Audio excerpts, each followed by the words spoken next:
जय श्री महाकाल, जय श्री कृष्ण। आप सभी भक्तजनों का हमारे YouTube चैनल शिव पुराण में हार्दिक स्वागत है।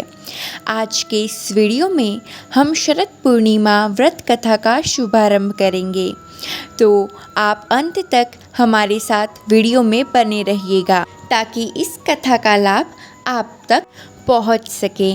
आइए आज की कथा का शुभारंभ करते हैं। शरद पूर्णिमा का धार्मिक रूप से विशेष महत्व है।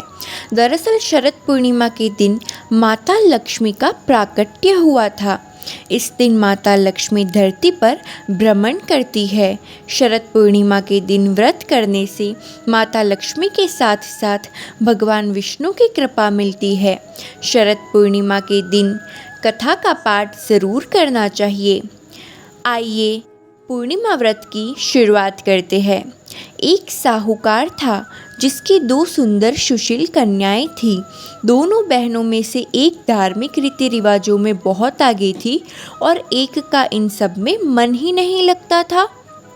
बड़ी बहन सभी रीति रिवाज मन लगाकर करती थी, पर छोटी बहन आनाकानी करके करती थी। देखते ही देखते दोनों बहनें बड़ी हो गई और दोनों का विवाह हो गया। दोनों ही बहनें शरद पूर्णिमा का व्रत करती थी, लेकिन छोटी के सभी धार्मिक कार्य अधूरे ही होते थे। इसी कारण उसकी संतान जन्म लेने के कुछ दिन बाद मर जाती थी। दुखी होकर उसने एक महात्मा से इसका कारण पूछा। महात्मा ने उसे बताया, तुम्हारा मन पूजा पाठ में नहीं है, इसलिए तुम शरद पूर्णिमा का व्रत पूरे विधि विधान के साथ करो। महात्मा की बात सुनकर छोटी बहन ने पूर्णिमा का व्रत विधि विधान के साथ किया, फिर भी उसका पुत्र जीवित नहीं बचा। उसने अपनी मरी हुई संतान को एक चौकी पर लेटा दिया और अपनी बहन को घर में बुलाया और अनदेखा कर बहन को उस चौकी पर ही बैठने को कहा। जैसे ही बहन उस पर बैठने गई, उसके स्पर्श से बच्चा रोने लगा। बड़ी बहन एकदम से चौंक गई। उसने कहा, अरे तू मुझे कहाँ बैठा रही थी? यहाँ तो तेरा लाल है, अभी इसे कुछ हो जाता तो? तब छोटी बहन ने बताया कि मेरा पुत्र तो मर गया था, पर तुम्हारे पुण्यों के कारण तुम्हारे स्पर्श मात्र से उसके प्राण वापस आ गए। उसके बाद से प्रतिवर्ष सभी गांव वासियों ने शरद पूर्णिमा का व्रत पूरी विधि विधान के साथ करना शुरू कर दिया।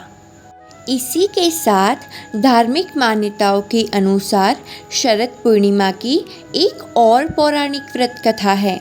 शरद पूर्णिमा हिंदू धर्म में महत्वपूर्ण मानी जाती है और इसके साथ कई धार्मिक और पौराणिक कथाएं भी जुड़ी है। पुराने समय की बात है, एक गरीब ब्राह्मण और उसकी पत्नी को कोई संतान नहीं थी।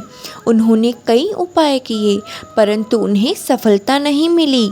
एक दिन उन्हें एक साधु मिला जिसने उन्हें शरद पूर्णिमा का व्रत करने का सुझाव दिया। साधु ने कहा कि अगर वे शरद पूर्णिमा की रात जगकर व्रत करेंगे और पूर्ण श्रद्धा से चंद्रदेव की पूजा करेंगे तो उन्हें संतान प्राप्ति का आशीर्वाद मिलेगा। ब्राह्मण और उसकी पत्नी ने साधु की बात मानी और व्रत किया। व्रत के प्रभाव से उन्हें कुछ समय बाद पुत्र रत्न की प्राप्ति हुई। यह कथा हमें सिखाती है कि श्रद्धा और विश्वास से किया गया शरद पूर्णिमा का व्रत जीवन में सुख समृद्धि और संतान प्राप्ति का आशीर्वाद दिला सकता है। तो ये थी शरद पूर्णिमा से जुड़ी हुई कुछ पौराणिक व्रत कथाएं। आइए जान लेते हैं शरद पूर्णिमा के लाभ। इस दिन किए गए व्रत और पूजा से जीवन में सुख शांति और समृद्धि का आगमन होता है। धार्मिक मान्यताओं के अनुसार इस रात की चांदनी औषधीय गुणों से भरी होती है, जो स्वास्थ्य के लिए लाभकारी मानी जाती है। आश्विन मास की पूर्णिमा का महत्व। आश्विन पूर्णिमा हिंदू धर्म में शरद पूर्णिमा के नाम से जानी जाती है। ऐसी मान्यता है कि इस दिन चंद्रमा सबसे उज्जवल और धवल रूप में होते हैं और चंद्रमा की किरणों में अमृत की वर्षा होती है।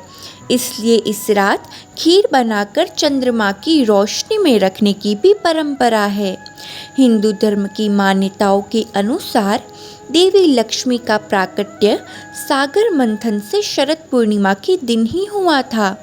इसलिए इस रात में देवी लक्ष्मी की पूजा विशेष रूप से फलदायी मानी जाती है।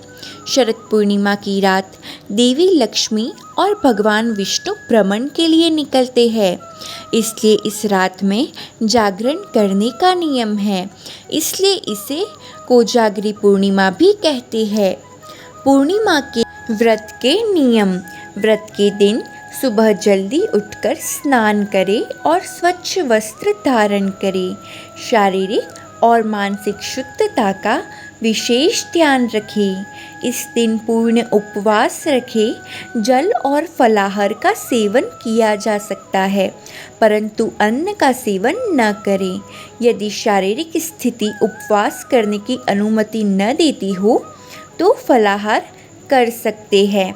व्रत के दिन भगवान विष्णु और चंद्रमा और महादेव की पूजा करें।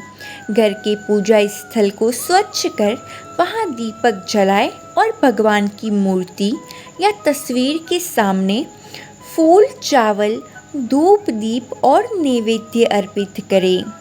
पूर्णिमा व्रत की कथा का श्रवण अवश्य करें।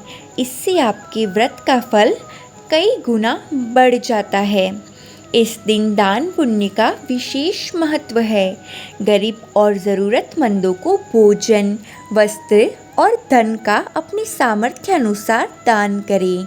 गौ माता को हरा चारा खिलाना बहुत शुभ माना जाता है। रात को चंद्रमा के उदय होने पर उन्हें अर्घ्य दें। इसके लिए जल से भरा तांबे का लोटा ले और उसमें चावल, फूल और थोड़ा दूध मिलाकर चंद्रमा को अर्पित करें। शरद पूर्णिमा की आरती। ओम जय सोमदेवा स्वामी, जय सोमदेवा, दुख हरता सुख करता, जय आनंदकारी। ओम जय सोमदेवा, रजत सिंहासन राजत, ज्योति तेरी न्यारी, दीन दयाल दयानिधि भव बंधन हारी। ओम जय सोमदेवा, जो कोई आरती तेरी प्रेम सहित गावे, सकल मनोरथ दायक निर्गुण सुख राशि। ओम जय सोमदेवा, योगी जन हृदय में तेरा ध्यान करे, ब्रह्मा विष्णु सदा शिव संत करे सेवा। ओम जय सोमदेवा, वेद पुराण बखानत भय पातक हारी, प्रेम भाव से पूजा सब जग के नारी। ओम जय सोमदेवा, शरणागत प्रतिपालक भक्तन हितकारी, धन संपत्ति और वैभव सहजे सो पावे। ओम जय सोमदेवा, विश्व चराचर पालक ईश्वर अविनाशी, सब जग के नर नारी पूजा पाठ करे। ओम जय सोमदेवा स्वामी, जय सोमदेवा, कर्पूर गौरम करुणावतारम, संसार सारम भुजगेन्द्रहारम, सदा वसन्तं हृदयारविन्दे, भवं भवानी सहितं नमामि। मङ्गलं भगवान् विष्णु, मङ्गलं गरुडध्वज, मङ्गलं कुण्डलीनिकाक्षो, मङ्गलाय तनोहरि। सर्वमङ्गलमाङ्गल्ये शिवे सर्वार्थसाधिके, शरण्ये त्र्यम्बके गौरी नारायणी नमोऽस्तुते। नारायणी नमोस्तुते। तो आज के इस वीडियो में हमने भगवान की पौराणिक व्रत कथाएं, पूजा का विधि विधान, दान दक्षिणा और व्रत विधि के नियम पालन की संपूर्ण जानकारी व आरती इस वीडियो के माध्यम से आप तक पहुंचाने की कोशिश की है। अगर आपको ये वीडियो अच्छी लगे तो वीडियो को लाइक ज़रूर कर देना और हमारे चैनल को सब्सक्राइब ज़रूर कर लेना, ताकि ऐसी संपूर्ण कथाओं का लाभ आप तक पहुंच सके। मिलते हैं अगले वीडियो में।